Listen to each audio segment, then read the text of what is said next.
This video will inform you about the police's stop and search powers. What is a stop and search? This is where the police stop you and where the police search you. The important point to remember is when you're being searched, this does not mean that you're being arrested. This video will include these three sections. 1. When the police can use their stop and search powers. 2. What the police have to do before a search. And 3. What the police can do and can't do during a search. The police can only use their stop and search powers in certain circumstances, which Parliament has laid out in law. This includes when they have reasonable grounds to suspect that you have something which you illegally obtained or is illegal in itself. This includes stolen goods, offensive weapons, and controlled drugs.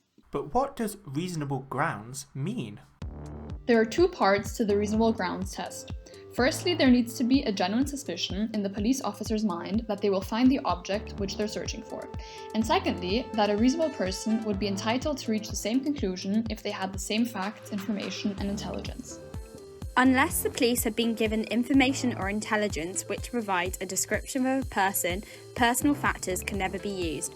Personal factors include physical appearance, including of the 9 protected characteristics, the fact that it is known that a person has a previous conviction, or generalizations about certain groups or categories of people.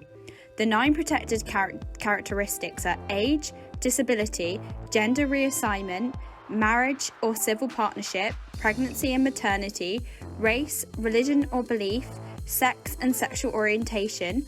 None of the protected characteristics can ever be used, except when a description of a person is given to justify a stop and search.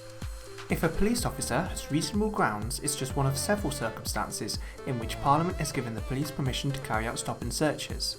Another is if what's known as a Section 60 order has been made, but reasonable grounds is probably the main one. There are certain steps the police have to follow before they can search you, which are also laid out in the law by Parliament. Step 1. The police officer must tell you their name and the name of the police station which the officer is attached to. Step 2. The police officer must tell you the search power which is being exercised, which means they are legally allowed to search you. For example, the search powers include reasonable grounds and Section 60 order. The police officer cannot just rely on someone's consent alone to search them. They have to tell the person who is about to be searched the legal search power that is being used, and the officer should also give the person information about their individual rights in these circumstances. Step 3.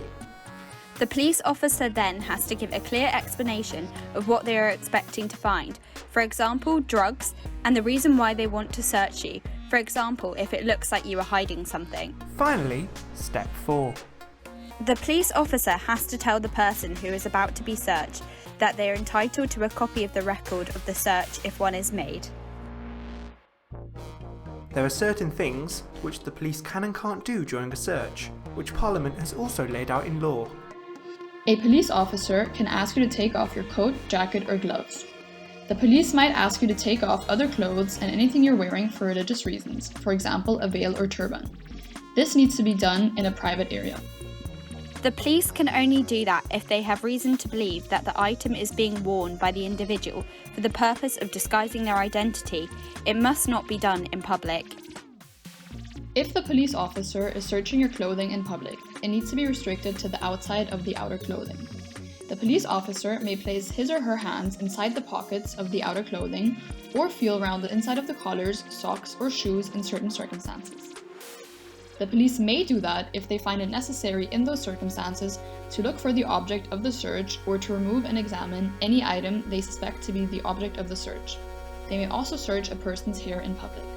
If the police officer wants to remove more than a jacket and gloves, for example your t-shirt, they must be of the same sex as you, and it should not be done in the presence of the opposite sex. It must also be done out of public view. Following a stop and search, you can give feedback. You can do this by contacting a senior police officer or by filling out a form online. The Metropolitan Police also has an anonymous stop and search survey, through which you can tell them how you were treated and how they can do better. You can also make a formal complaint. Anybody can make a formal complaint.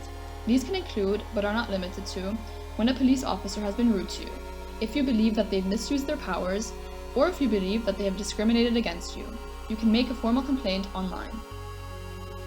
Between April 2019 and March 2020, there were 563,837 stop and searches in England and Wales, excluding vehicle searches. During this period, there were 6 stop and searches for every 1,000 white people, compared to 54 for every 1,000 black people. We hope you found this video useful. By Linda, Rowan and Emily of the Queen Mary Legal Advice Centre.